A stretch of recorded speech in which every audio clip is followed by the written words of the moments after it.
You look at a Toyota Camry, a guy buys a Camry or whatever for transportation, right? We're just going to stay in the auto space. A guy buys a 911 because he's passionate about Porsche, right? Nobody's had to tell him, you've got to get in that, you got to fill the car, you got to drive it, fill it. What we sell is passion. And if people don't understand that, they're doing half the business that they should do. Welcome to the One Gang Worldwide podcast, your ultimate ride into the world of motorcycles. Visit cyclesworldwide.com, where we offer a completely free marketplace for everything motorcycles. Join our One Gang community where you can connect, share info, and swap stories with riders from all over the world.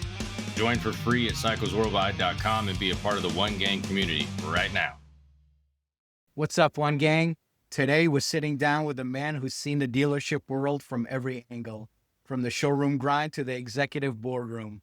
Gene Silas has spent over 30 years helping dealers succeed through smarter finance, better protection, and next-level training.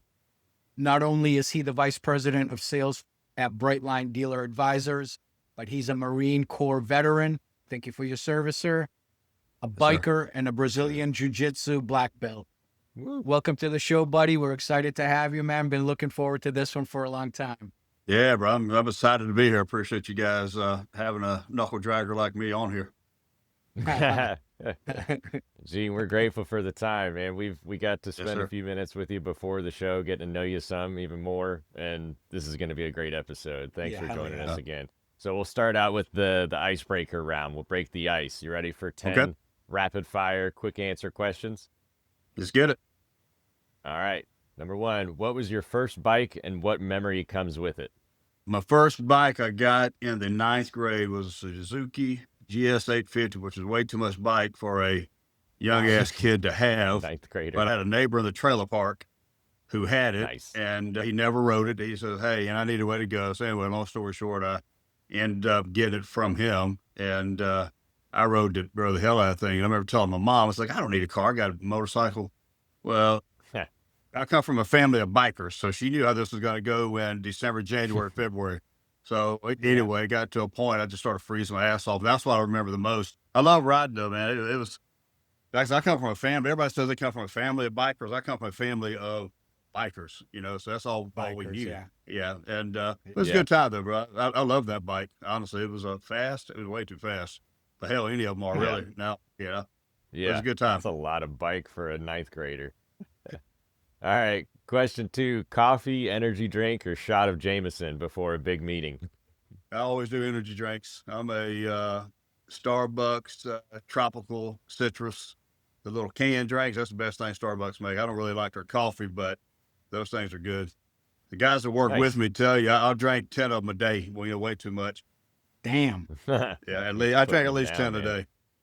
But for somebody that's had a heart attack, it's probably not the smartest thing to do. Jeez. All right. Question 3, who hits harder, a BJJ black belt on the mat or a power sports business owner at the end of a quarter? Power sports business owners, bro. They are. Actually, I can tell you, the power sports guys are actually very good to deal with, honestly. Yeah. And it's funny, I do both verticals. I do the automotive and the power sports motorcycles, and it's no disrespect to our automotive brethren, but power sport guys just tend to be a lot more happier when they go into work for whatever reason. Well, but shit's around motorcycles, power sports. How could you not be? Yeah, exactly right. That's exactly it. Well, it's an easy answer too, and there isn't really striking in BJJ anyway, right? But you don't do it the way I do it then. Yeah. All right. Toss my elbows on people as you're getting up. Yeah, that counts for sure. All right. Question 4, one tool or habit that keeps you sharp every day? I believe in getting up at 5 a.m. That's a big thing that I've always done. And since the Marine Corps days, and, I try to be disciplined with that. And I like to have my days planned out, ahead of time. But, I've just found if I sleep in a little bit or, whatever, man, it just jacks the whole day up. I just like to get up early and, let's get at it, And it's funny, I was telling my son, I only worked a little over half a day, so about half a day is literally half the friggin' day, but anyway, I just like to get up early. That's right. That's the best habit to have. Right on. Half the 24 hours. Gotcha. There you go. All right. Question 5, Favorite road trip destination on two wheels? Oh Lord, that is a trick question there. I love riding up through Colorado, although I live in the Virginia mountains now, but those Rockies are just different to ride. It's just, to me, it's almost a spiritual ride a lot of times. You get up there and going through those things. And, I've ridden in, clubs, what have you, but, what I really enjoy a lot now, the older I get, is just being by myself and just getting on the road and running through there. But, but I really like think that. that comes with age, man. It does. It does. But I can tell you, Northern California, up around Lake Tahoe and those areas, that's just, that's probably Lake Tahoe is probably the most beautiful place I've ever seen on two wheels. And there's a lot of good spots over there. Yeah. Right on. Right. All right. What's one thing the average person doesn't understand about the dealership world? How much work really goes into it. I mean, let me tell you, to me, the power sports dealers, car dealers, motorcycle dealers are without a doubt the most resilient entrepreneurs anywhere across the board. The things that, that they deal with on a day-to-day basis just to provide, good sales, good service, and, quality product is next level. I tell guys this all the time. I have 2 master's degrees, and you can get all the MBAs. If you really want to learn business, go into the power sports or car world. That's where you learn true business, but 100%. most just don't understand how hard it is. I think you go in, you turn the key, you're riding, Indians every day. How hard can life be? It's tough business. That leads well into the next question. Most underrated skill in leadership? Listening. Most leaders just don't want to, don't listen where they should, and that's a big thing, for me, because I've never have been one to think I know everything. And I think whenever you take that mindset on, you're really losing, at that point. It's funny. I met a guy a number of years ago, and he was when Tesla first came out, he was Elon's first leasing company. And I asked him one day, and they were friends. I said, is Elon really how you would think Elon would be? He says, Gene, that guy sleeps on the factory floor. He asks everybody from the janitor to whoever's running the plant, what can we do better? Well, how can we, sweep the floors better? He said every day he does that. I thought about that. That's awesome. That's a hell of a way to be successful, because it's impossible to be good at every freaking thing in any business. So what do? You hire the best people and you listen to them, but listening is definitely the most underutilized skill. Yeah. That is another great segue to the next question. What's the best advice you've ever received that still sticks with you? You're going to fail. When I first came into the car business, 33 years ago. Damn, I'm getting old, bro. Anyway, 33 plus years ago, when I first came into it, I've been very blessed. I've had some very good mentors through the years, but, I was always hard on myself. And I'm I'm an overachiever, So for me, coming into something and not really understanding it was hard, mentally. Anyway, mentor told me, he said, look, you're going to fail. And failing's not the problem, not getting back up and keeping going. That's the true problem. That's always stuck with me, through the economies, and it's funny, when all the tariff stuff started coming, I call them tariff chicken littles. I told everybody that was, the world's, it's going to be fine, man. You know what? We have a tough time, we come through it. What do? You don't lay down. We just got to keep pushing forward. And that's the whole thing. You can't be afraid to fail in life or in business. Amen. What good is a mistake if you don't learn from it? Then it turns into failure. Absolutely. Yeah, absolutely. All right. Only a couple more to go. You're stuck on an island with one band to listen to. Who are you hoping it is?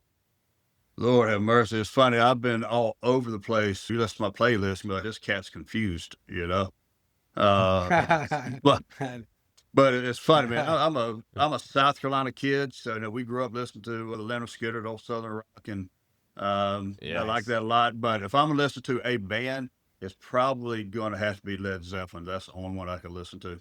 Nice. Right on. Killer. Great answer. All right. If you could have dinner with one person, dead or alive, who are you breaking bread with? Jesus Christ. That's an easy one. Yeah. as All an right. easy one. I can tell you, as a guy I have master's degrees in theology, and I've studied this thing from every angle, and I can tell you, I think Cool. not to get on a religious tangent, but I think the biggest mistake people make when they study that is thinking that Jesus Christ was a weak man, and it's Right. actually he's probably the Right. strongest that's ever lived. But that would be a very interesting question. conversation, and hopefully one day I'll be able to break bread and have that conversation. Amen, man. Yep. You know the real deal behind the turn the cheek concept, No, tell me. where Jesus wasn't turning his face so that they could slap him again. In that time, the custom was if a man were to backhand you, Mm-hmm. it was basically like a sign of disrespect. And so Right. when he told them to turn their cheek, that meant that the soldier would have to slap them with their open hand, and that means Right. that soldier would have to admit or accept that person who they're slapping is actually their equal and not someone that they disrespect. That's first time So I've ever heard of that, everybody brother. that's been saying Yeah. that, you'll find theologians go deep in on it, but that's the accurate truth. And it's sad how many people are under the wrong perception that Jesus was soft and just tells you Right. to just take more of it and be humble. Be humble, yes, but that's not what that story was about at all. When people say turn the Well, other cheek, they're getting it wrong. another misconception was that he was poor, and that's complete misconception. Because look at the robes he had; they're all made from one piece cloth, and that was only the wealthiest had those sort of things. But anyway, I know we're here talking about motorcycles, but I Right. can stay on this topic for friggin' hours. Well, we did the Uh, religious tangent, and you can't forget Right. the three wise men, what they brought, and it was actually when Right. Jesus was like 3 or 4, and it was a lot of loot there. We covered everything you don't talk about at a bar almost. The next is politics. A bonus question: if you could do a beautiful roundhouse kick to one political figure, who's getting the Mean Gene roundhouse? Right now, it'd be Chuck Schumer for keeping all this shut down. Yeah. The Yeah. Schumer shut down. Bro, I was like I said, I was with the dealer, VW store in Alexandria. Had dinner with him a couple nights ago, and I mean, bro, Alexandria to DC is 5 miles, and it's just Right. Washington's just shut down right now. Man. I don't know why they're doing what they're doing, but it's idiotic Leverage. to me. It is, but Yeah. it's leveraging people's lives. It Mhm. just makes no That's right. sense. With SNAP benefits about to disappear on Saturday for millions. Absolutely. Look, let me tell you something. As a Yeah. kid that grew up with a single mother, who had 4 of us, those are very important benefits to have. And my mother had to use them one time, and without it, we'd have been starving to death. Because like I said, she was a single mother; she didn't have any help. So anyway, I hope they get their head out of their ass and get this stuff, Amen. going again. Let's get back into your early life foundation world, Gene. Take us back where you grew up. What kind of kid were you? What were some early interests? And take us into like your life as you were going through high school and the things you were getting into, stuff you did. Like I said, I grew up in South Carolina, a little town called Aiken, which is right outside of Augusta, Georgia. It's funny. People ask me, I've been asked before, who's the strongest person that I know, who I probably admire, look up to the most. And I can tell you, it would 100% be my mother, because I watched her just grind through life. And we were poor. And the funny thing, though, is we didn't realize how poor we were until we got in high school. Until I got in high school, because my mother never let us have that mentality. Like we can never have that, poor as me, that weak mentality. And, I just grew up that way, so my mom worked literally all the time. So, Man, and I'm just normal, badass kid, honestly. I mean, it was actually a pretty funny story. When I was 17, I was in a lot of trouble, and I love fighting. But anyway, my mom said, you're going to go to jail or in the military. And I said, well, you know what? And my dumb was thinking that she never would sign for me to do it. I said, I'll go to the Marine Corps then, knowing without a doubt that she would never sign to send me into the Marine Corps. She put me in her car, we went straight to the recruiter's office, and she said, here, put his ass in. He tried to call her bluff. Which is an absolute lifesaver for me. If not, I mean, look, my family's, Wow. what would end up one or two places. I come from a true hardcore biker family. and they end up either dead or in prison. I mean, it just is what it is, and she didn't want that route for me. And that was the path that was going down. Um, Loved athletics, and I played football. Played, if there was a sport to be played, I played it. I had to quit Nice. everything in the 11th grade. My mom had a heart attack and couldn't work. So I had to quit and go to school during the day and work in the evening and, just to support her and the family, Man. which is hard to do at that age. But hey, you know what? Looking back on it, I didn't know any different. I mean, that's just the way that we were. Yeah. When you went into the Marine Corps, after your experience there, I mean, you said you were wild, got into fights, adventurer, let's say, and you come back Right way from to this frame it. discipline. Yeah. Right. You come back from this discipline every single day. Take us a little bit when you got back from the Marine Corps. What transition there? Did you go somewhere else? I know that you were in a motorcycle club. Take us a little bit into that life. Well, I just said, sure as a Marine Corps. Yeah, was all over the place and places they don't talk about or, we weren't supposed to be at the time. So whenever I got out, there was no civilian application for what I did. And that's honestly one of the issues with a lot of military guys getting out. We do a horrible job assimilating these, guys and girls into society. So what do? I mean, it's horrible, what we do. I lived that life. So when I came out, my mom worked in a fiberglass factory. So she got me one of those good jobs, and I was there about 8 months, and I never will forget. I remember the day, or it was night. I was working midnights, worked swing shifts, and I looked around one day, and I thought, man, these people have been here 20, 25, 30 years, and we're all making the same money.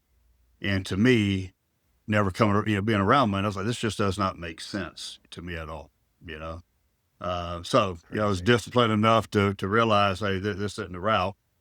So I picked up a newspaper. So now I'm really dating myself. And there was a lady advertising for car salesman. I thought, well, I love cars. That'd probably be a pretty good deal. So I put on my nicest t-shirt, jeans and boots, and I went and applied. And they hired me because I was the only one that applied for the job. Because I didn't realize that at the time, car business was horrendous and everybody was getting out, nobody was getting in. So I got in and, I just, fell in love with it. And, was very blessed to have some very, very good mentors, through the years. I also made a career out of it. I became a student of the business. And I think, if you really want to be successful at whatever, you have to be a student of whatever it is that you're doing. Yeah. But the Marine Corps helped me tremendously, and having the discipline to fail and have a bad week and not just get it down, because at the end of the day, if you have a bad day, bad week, or whatever, in the military, not just Marine Corps, your ass is dead, or people beside you are dead. Right. So you just cannot keep 100%. that mentality, so just keep moving forward. Of everything that I picked up from the military, from the Marine Corps, it was the fact that you have always got to be moving forward. You never want to fight backing up. That's just reality, Yeah. Right. I don't know if that answered your question. Two quick. Sorry. Yeah, it did. Absolutely. Two quick questions before we get into the official timeline question that's up next. What was your MOS in the Marine Corps that didn't translate to the civilian life? We're all grunts going in. We're all, infantry guys. But I did a different, I was a different unit, along that same type of things. I worked on the teams. It was definitely unique. It was very different. Cool. That's where, honestly, All right. when I got out of the Marine Corps, and there's a lot of reasons that, if you go back to the advent of motorcycle clubs, anybody knows the history, which we all do. That's the reason all these things were started. We got out. We didn't really. I mean, we were talking earlier. I mean, who do you really talk to whenever you have these things come up and you can't get images out of your mind or what have you? You're not talking to your girlfriend, your wife, and so that's the reason that we need that tribe of men around us. Yeah. How many Nam guys? Vietnam vets wound up in a motorcycle club. My goodness. And brother, let me tell you, those guys, to me, I have probably the most respect for Vietnam vets than probably any of the other. Yeah, and again, you can't take anything away from the greatest generation, but man, those men and women had to deal with coming back from their own, countrymen. It's just country. Unbelievable. Yeah, it's just tragic. Disgusting. I mean, it's just absolutely tragic. Yeah. Yeah. the other quickie is you mentioned the Virginia mountains. Where are you? I was raised up there. Where are you living in Virginia now? I live in Roanoke. Roanoke. Okay, cool. Yeah. I Yep, was born yep. and raised in Charlottesville. Oh, I Awesome. got you. I got That's you. just feeding Yeah, I'm my up in own West Virginia all curiosity. the time, though. I can tell you, you're going to talk about an underrated state to ride motorcycles is West Virginia. The Absolutely. roads, West Virginia. roads are Oh, great. man. The scenery is unbelievable. Everybody wants to go ride the Tail of the Dragon, Yep. Tennessee. Man, I can take you places in West Right. Virginia and make that sumbitch look like a straight road. Yeah. It's wild. I agree. 100 times better. Yep, Yeah. for sure. Canaan Valley up there is gorgeous too. All right, so you mentioned a little bit how you first got into the dealership world. So when you got your first real shot, what did those early days look like for you? Well, there wasn't the training that we have available now. Okay, so Sure. when you came in, for example, when I got into my first F&I job, in the dealership, literally, this can't make this up. This is what it was. We walked to the office with the dealer. He says, "Hey, that's your computer. Keyboard stuff's right there. Your printer's in the back. Your form's in that drawer. You got a deal coming in about 30 minutes." That was it. As hand to God, that was all the training. I didn't know how to put a freaking deal in.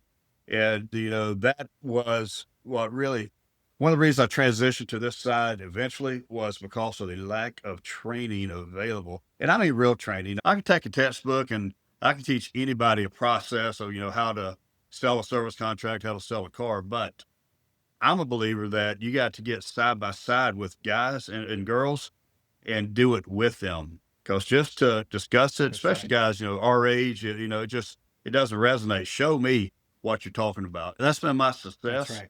since I've been in businesses. I'm just a believer that if you can't do it, don't try to friggin' teach it. Just get in there and do it with people, Wise words. Yeah. Gene, you worked your way up from the sales floor to leading Mhm. national teams. Mhm. What were the key lessons you picked up along the way about people, pressure, the profit of the whole industry and the whole dealership world? That's about a 5-hour question there, so I'm going to condense it down for you. Okay. What I learned is this with managing people, and I wish I could remember who said it. The quote is this: the biggest inequality is equal treatment of unequals. So when I came into the business, and even in the military, treat everybody the same. If you're an asshole to everybody, just be to everybody. So everybody's treated the same. The problem with that is not everybody's the same. So what I That's would need right. to do to motivate or train John Doe would be different than, Jane Doe, which would be different from this guy. So what you have to do is really recognize your team. What are their strengths? What are their opportunities? What's their drivers? And the big thing for guys from our generation is, what, this younger generation is lazy. They just don't work as hard as we do. And I don't agree with that. And I tell you why. They just have different drivers. When I came into the business, the Yeah. report card was what you got every 2 weeks. It was on that check. You got a big check, you know what, you did a good job. The newer generation is how they contribute to the overall success of the business or whatever, that they're in. They're not as money motivated, but they're still motivated by contributing to the overall mission of a company. And if of all the lessons I've learned through the 33 years of doing this, that's been the biggest one is you got to manage each person as an individual and not as just an overall Right. team, for lack of a better term, or company, which is very important. Most people have not learned that yet. As much as they should know it, they just have not figured that out. What's up, One Gang? I used to think that if I spent big money on riding gear with a logo on the back, I was getting top quality. I gave Leather Up a shot. I wasn't sure at first, could I really get quality gear without spending a fortune? But after putting tens of thousands of miles on their jackets and vests, I had my answer. No busted zippers, no loose stitching, just solid, well-made gear that lasts. Leather Up carries trusted brands like Milwaukee Leather, Hot Leathers, and more, with gear for every rider and every budget. Plus, their customer service actually cares and picks up the phone, something rare these days. So do yourself a favor, check out leatherup.com. Whether you need jackets, vests, chaps, boots, helmets, or luggage, they've got you covered. And because you're part of the One Gang Worldwide family, use code CW20 at checkout for 20% off your entire order.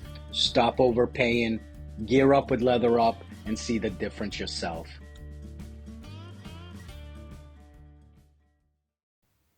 Yeah. Okay. It's a great segue into the next question. At what point did you realize your true strength wasn't just selling, it was helping others get better at what they do? In 2002, I went to work for a company called J&A, Jim Moran and Associates. It's actually a funny story. I was running a dealership in Augusta, and I was doing extremely well, back in those days. Like, I was doing extremely well in those days by today's standard. And my first wife was a doctor, so she was pregnant with my son. And no, I'm telling you wrong. She was pregnant with my daughter. And I told her, I said, you know what? Okay. I've had enough of working these 16, 18-hour days, 6 days a week. I think I'm going to apply for this job and see if they hire me. But I got to quit where I'm working before they will even take my application. So she says, so let me get it straight. You're going to Oh, quit a man. job that you're making X at to put an application in to a company that you don't even know if they're going to hire you. And you can't do No this for 90 guarantee. days. Yep. I said, yes, exactly what I'm going to do. I said, they'll Oh. hire me. Yeah. So I went, I took a 70% cut in pay and went to Wow. work. Yep. And end up, fortunately, she made a lot of money. So anyway, point is, but it ended up going on the training side of the deal. And as I watched, you take somebody that's newly promoted, they're excited to see, especially younger people, they're excited about the opportunity. They're nervous about the opportunity, and to take that raw talent, train them, and watch them start succeeding and moving up. And I've got one of the people I trained in F&I in the DC area forever ago. She's now CEO of a major dealership group. And to watch me train her how to do F&I, how to spend deals, to running an entire group, for me, is what I like to see. That's the most rewarding thing, is to really see. It's fulfilling. Yeah. Especially somebody really gravitates to it and they want to do well and they become a student of it. You can watch them as they grow, within themselves. And which is something else is rewarding to see, is to watch people actually grow within themselves, have that confidence. And because very few people are confident going into a new role like that, because they get to see that every day. Anyway, that's where we have to step in and really help them with the knowledge and understanding. Because now that knowledge and understanding comes with strength, comes everything else. And again, that's an area that we do a horrible job at in the industry, is really training people how to effectively do their job, hold them accountable to do it, but encourage them that they're going to fail. And when they fail, you know what? Let's learn from it. Let's move forward, not just beat them down, for every failure that they have, which happens way too often, even today. Yeah. It's pretty cool to hear. You were talking about the difference in generationally and being money motivated versus contributing to the success of the company. And people in the role that you took the 70% pay cut for, I feel like a lot of times can't be solely money motivated to be great at what they do. And it sounds like your fulfillment came out of seeing the success of others. So it sounds like that was a perfect spot for you. Would that be accurate? Well, the first motivator was, I want to spend more time with my family, what have a better quality of life, which is the biggest lie ever told coming to this side of the business. But a better quality of life. I ended up working more hours than I've ever worked in my life when I came on this side of the business. And, but it was different. To go into the same brick and mortar store every day, it's fine for a lot of people. For me, I'm very nomadic. So for me to go to different places and help different people, and, for me, that just played much better. You've seen the industry evolve more than most. Technology, customer behavior, kind of even the culture inside the dealerships.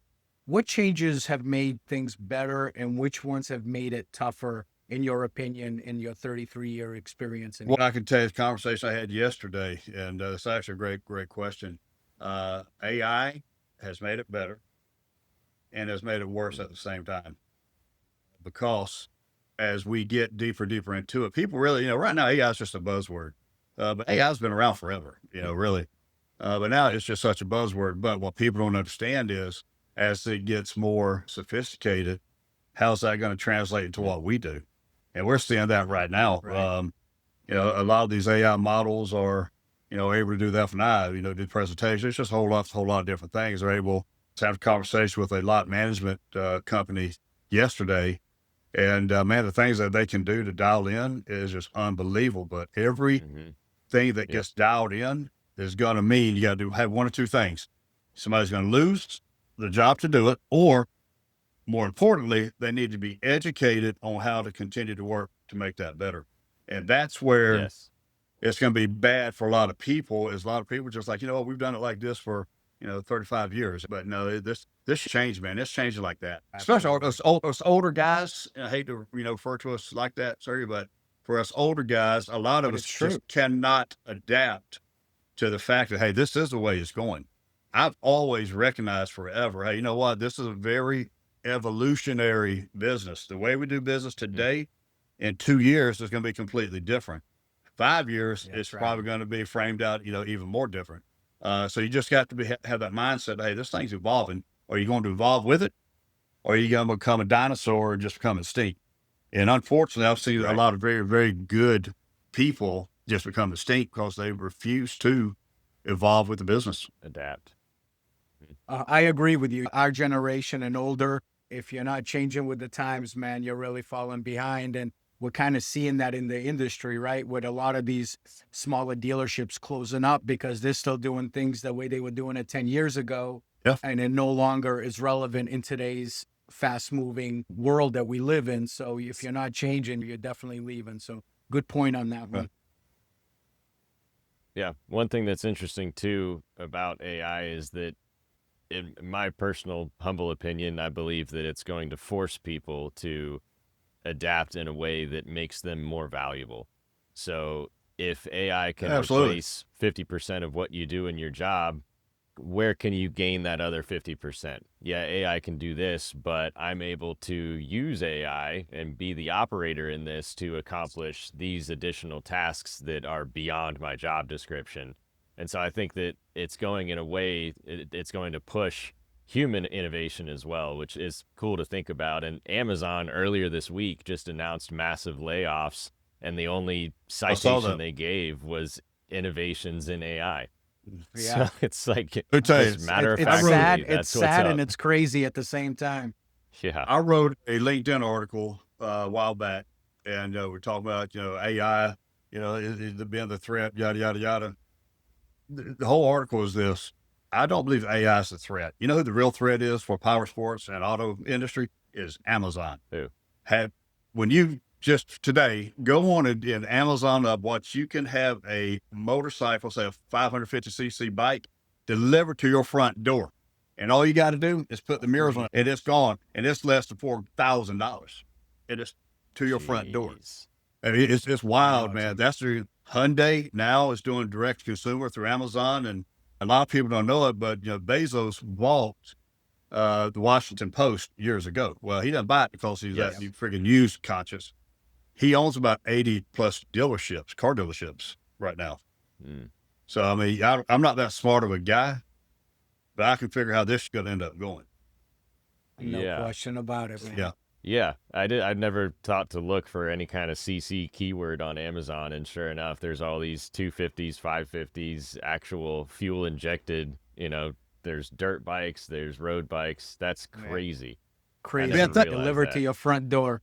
Think about this though. Finally, I'm really happy to see Harley finally come out with this. The Sprint, which is the entry level rider, is where it's at. That's why Motor Marini, all these guys are doing so well, is they have that nice bike that youngsters coming in can afford, right?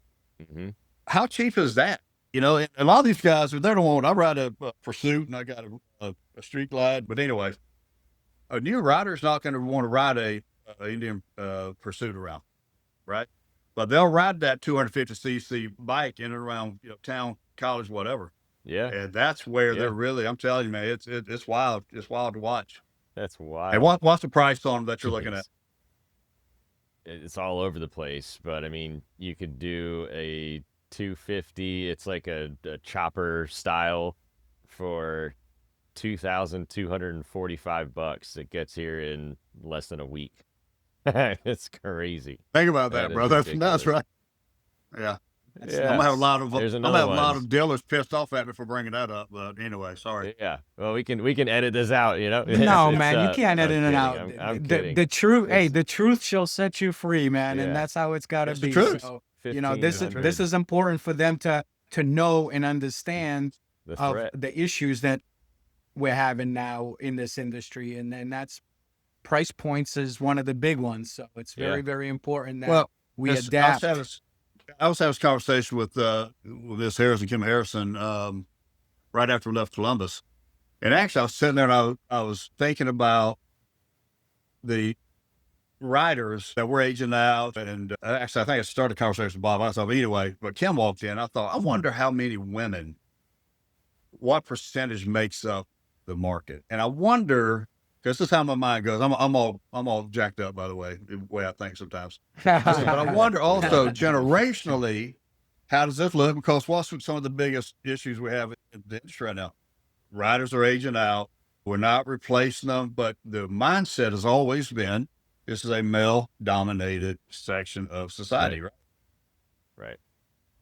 30, we're right at, I'm gonna say it's like 30 to 32% of the riders coming in of the younger generation, the X's, the Y's, and all that are women. So if you really want to drive and change your business, we need to really start putting things, specifically for ladies coming in that want to ride. Because I'm telling you, that was absolutely astonishing to me. The percentage of women of the newer generations that are actually out there riding.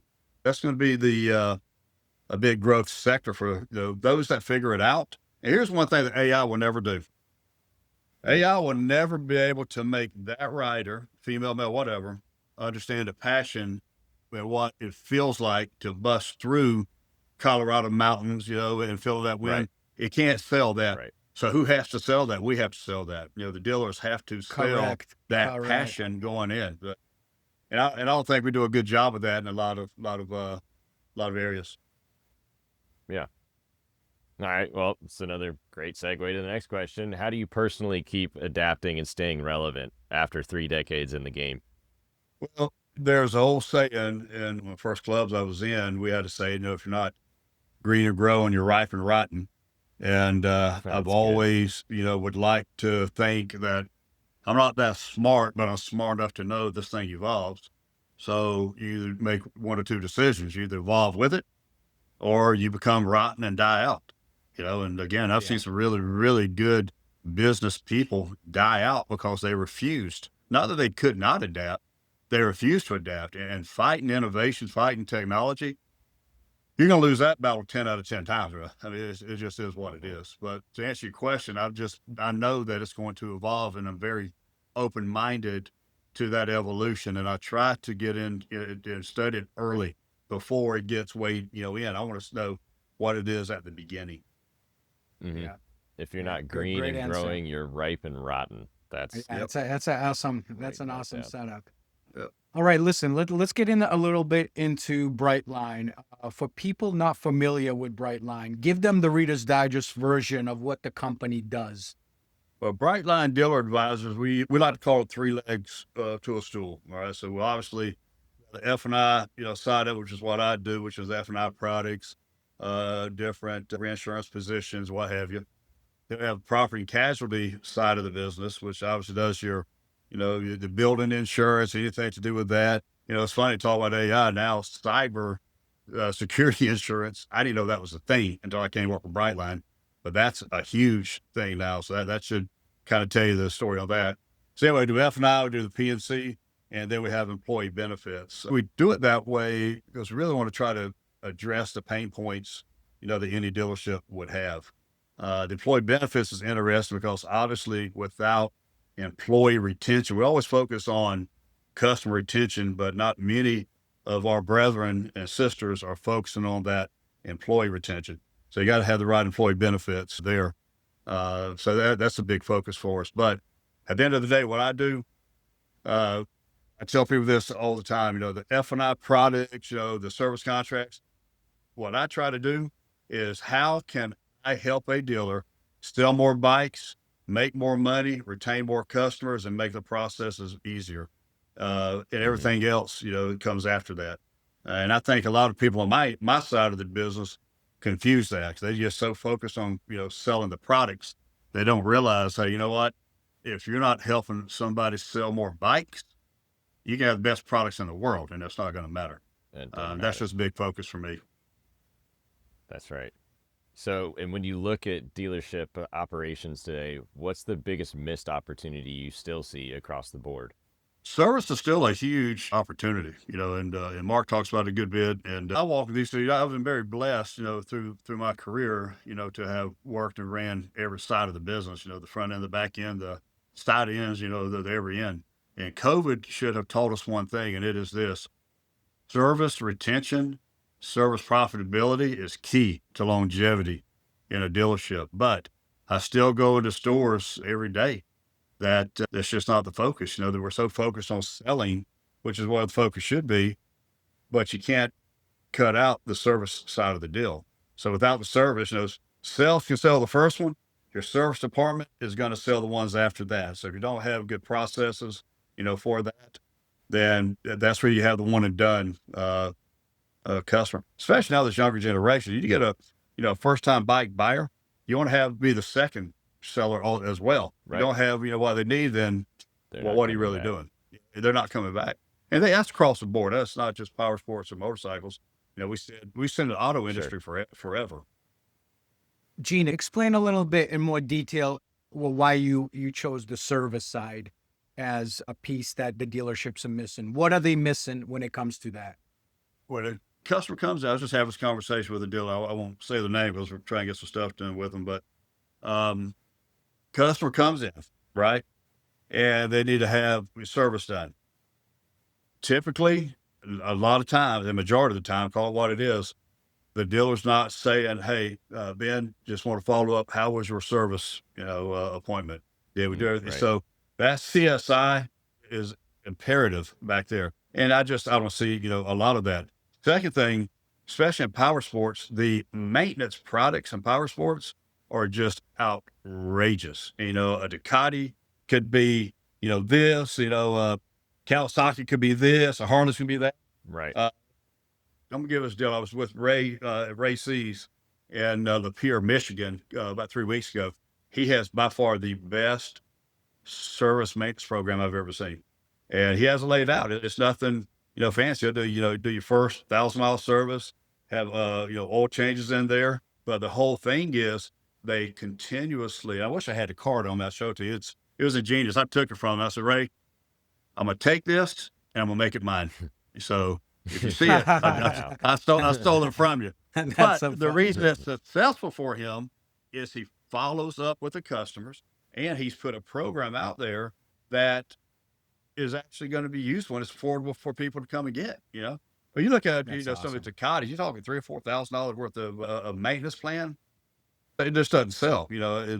Especially for these younger buyers. I mean, if I'm a first time bike buyer, you say, hey man, your payments $350 a month. By the way, we have a $5,000 service plan, so you can do all your factory maintenances. That's never going to happen. But no, the dealers have got to, and that's not just my company. There's a number of companies that are very good companies out there that can do this. They got to develop their own maintenance program, just like Ray did at his Harley store, and it pays huge dividends. For him. He's been doing it for, I think he said 20 plus years. Think about that. And most of his business is repeat business. And I don't know if you've ever been to Lapeer, Michigan.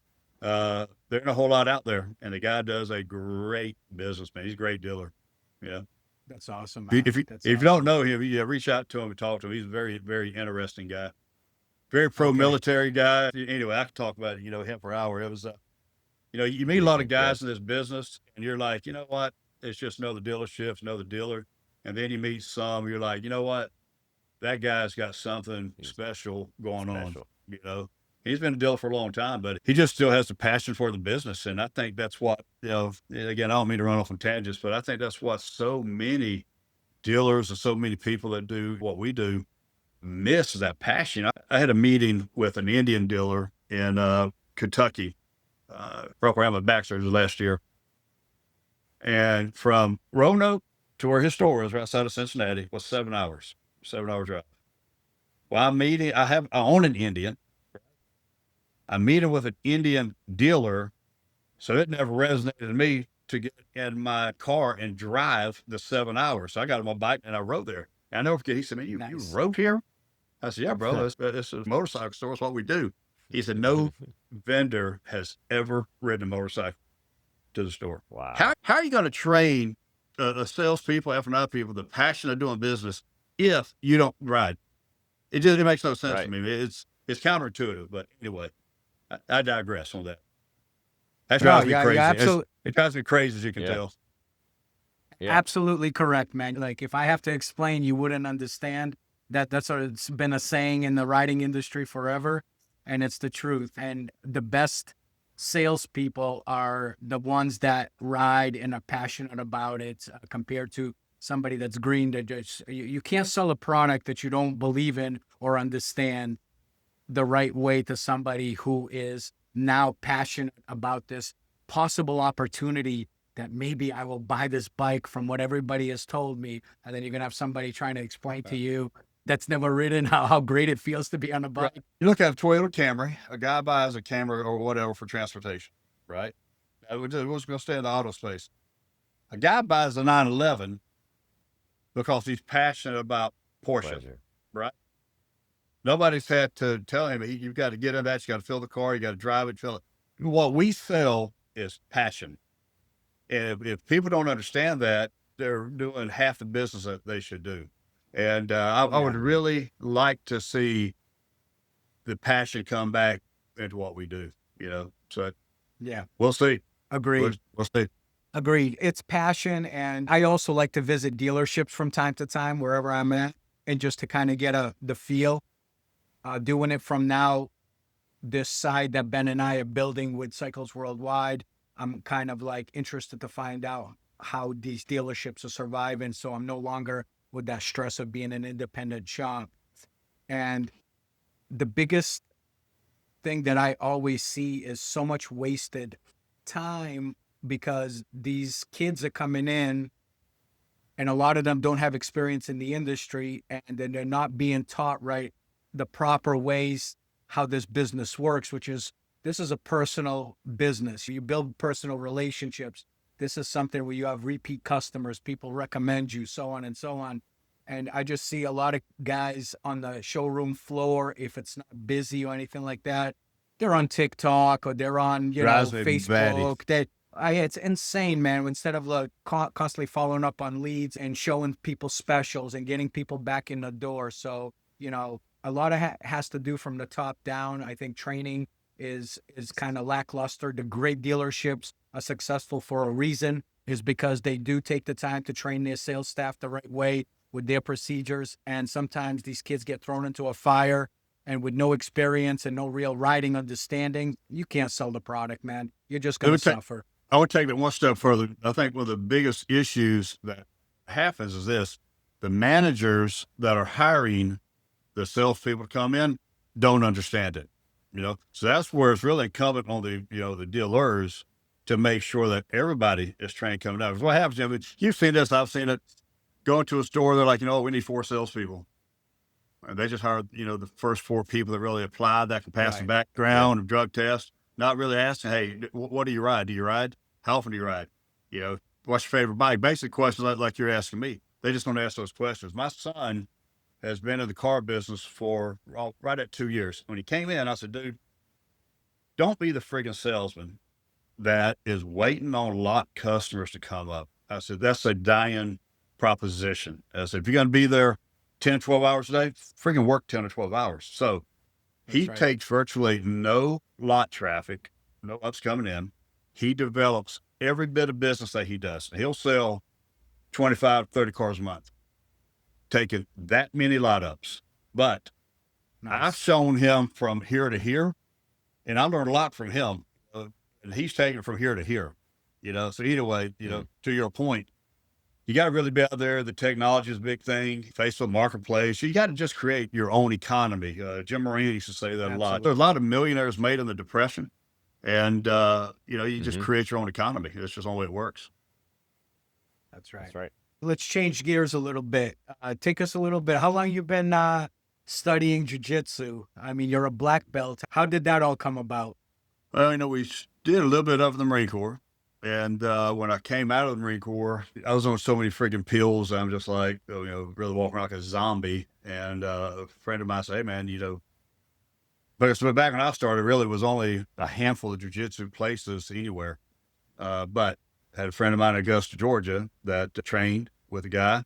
So I one day just started training with him and, messed around. And then I got into the fighting, I got into the Muay Thai. I met a whole lot of the old school MMA guys. I trained with them. But then as I started getting older, I realized, you know what, for me, the key to longevity is, flexibility and that constant motion back and forth. So it went from I need to do this, to clear my head. Because one thing you can't do in jujitsu or really any martial art is you can't have multiple thoughts one time and be on the mat, because it just doesn't work.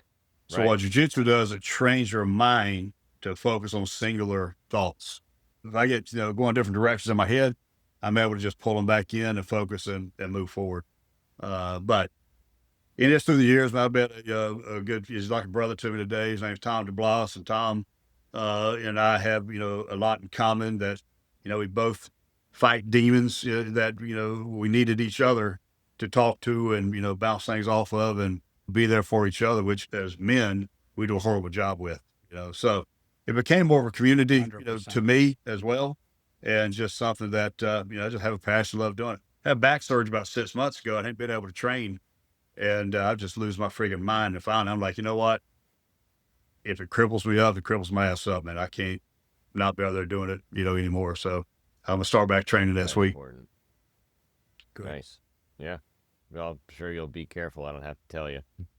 Yeah. Us old bastards, bro. You got to be everything.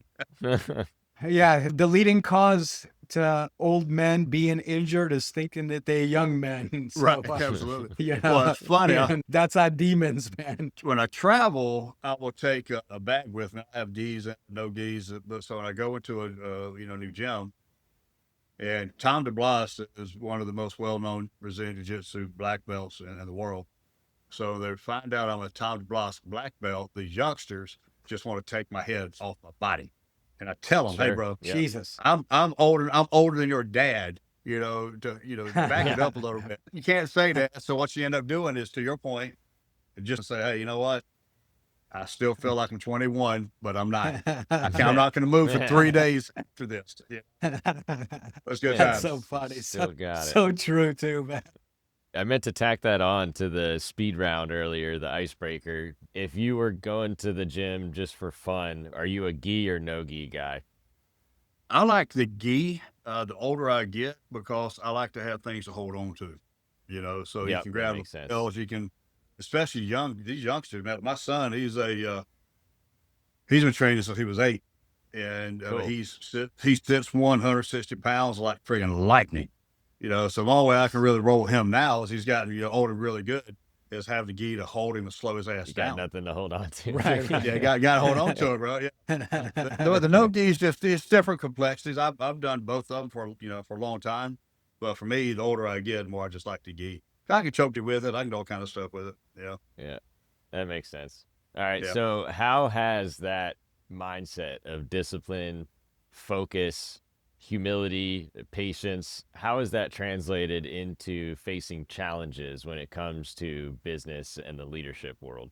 Jiu-jitsu, I call it human combative chess is what it is, right?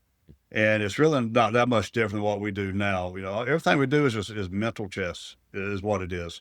So when I see a situation, if I want to target a dealer, that's a horrible way to put it, but if I have a dealer I want to target to market to, what have you, who are they using now? What are they looking for? In my mind, I have to be singularly focused on the end prize, which is hopefully getting in and signing a business. But I have to navigate everything to get to that. And too many people on my part of the industry just goes in. It's just like this all the time. Well, that's not really the way to do it. So if I go into a serious store and I say, let's talk about F&I. Well, if his issue is the sales process, you don't see value in it. And it's no different from jiu-jitsu. If a guy has a weakness, guarding his neck, what do I want to do? I'm going to try to choke him. But if I see that he's, guarding well, then I may, wrist lock him, which I'm a dirty wrist locker. But anyway, I may wrist lock him. It's all strategy at the end of the day. Military strategy, jujitsu, Muay Thai, sales. It's all strategy. It's just thinking. I don't think about what the next move has been. I think about what the fourth move is going to be. And that's what's really, jujitsu has really, really helped me think that far through with things. Gene, let me ask you this, man. Yes, after sir. all these years, what moments stand out to you the most? The wins or the lessons learned the hard way? Like, take us into a couple of things that really changed the course of your life so far that you've gone through that have made you a better man. That is actually a great question, and probably the biggest pivot that really made me, there's two things that really made me reevaluate life, right? The first was I had a younger brother, and man, it's probably 30 years ago now. Yeah. My younger brother's the hardest working man I've ever known in my life. He worked all the time. By most people's standards, he was uneducated. He just hated school, but he was one of the smartest people I've ever known, right? Never took off. Took off Saturday, long story short. He and his family going down the road. Guy drunk driving, T-bones him at noon on a Saturday. No. Puts him in a coma for 6 years. So I go there every week and see him in this coma. And I'm thinking to myself, you know what?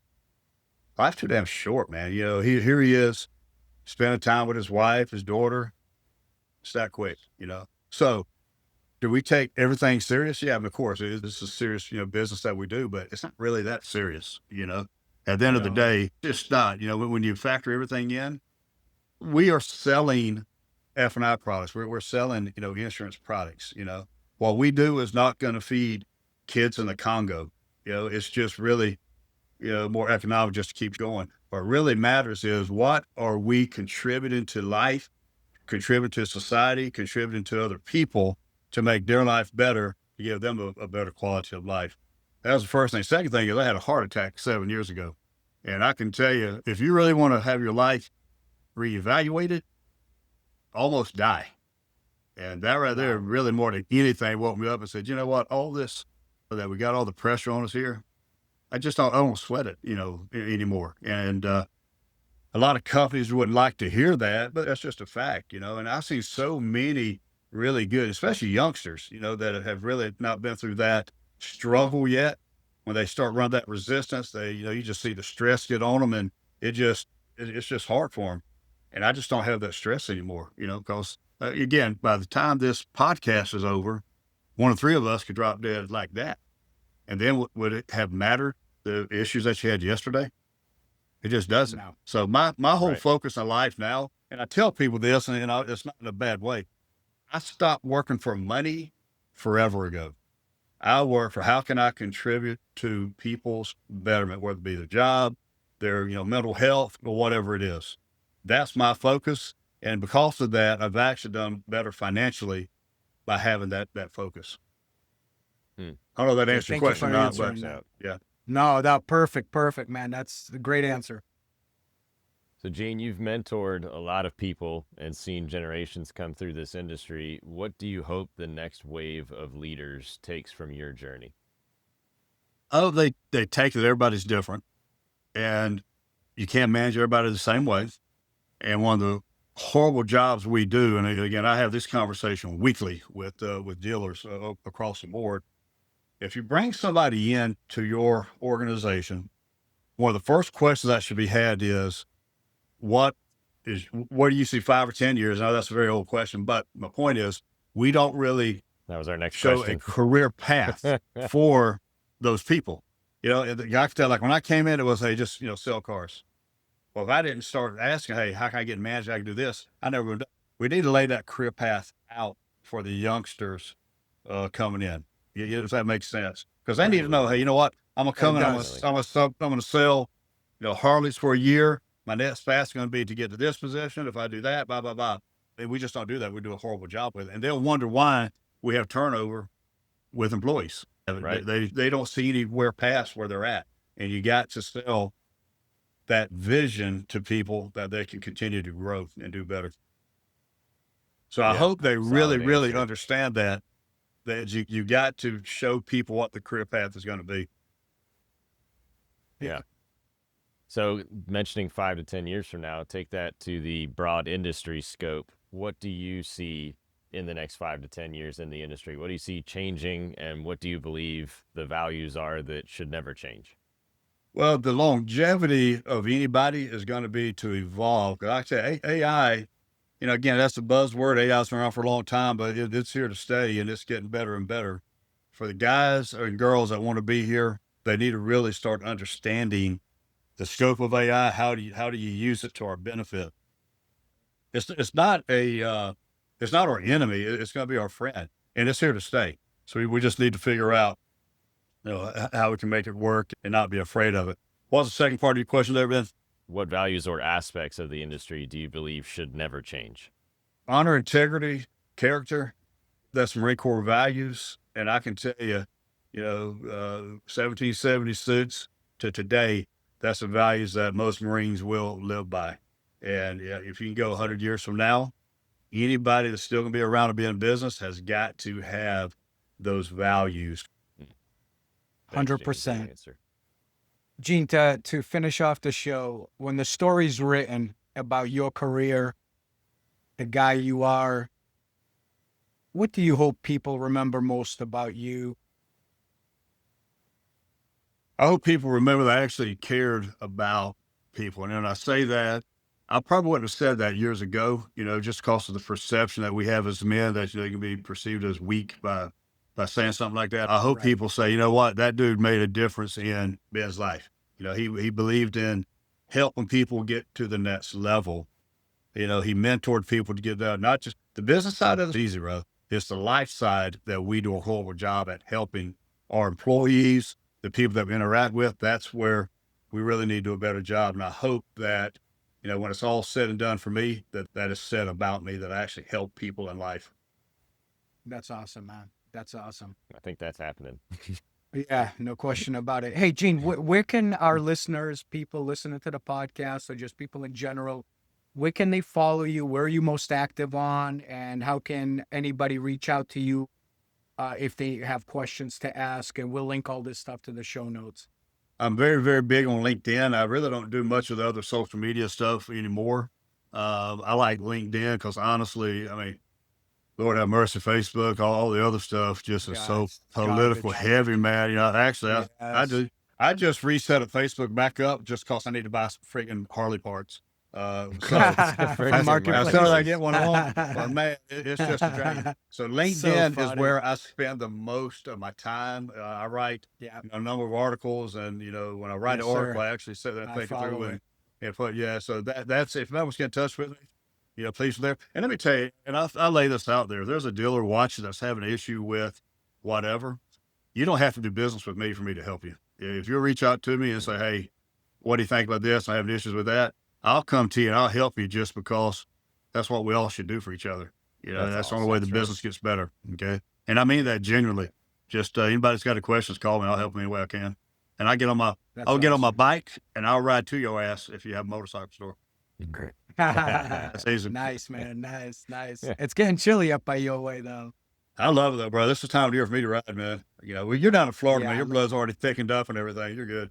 Yeah. I grew up in Boston, so my blood was good. But man, being in Florida 28 years, dude, to hit 60, I feel like it's like 40 below, man. So it's a whole different world. But hey, man, it is.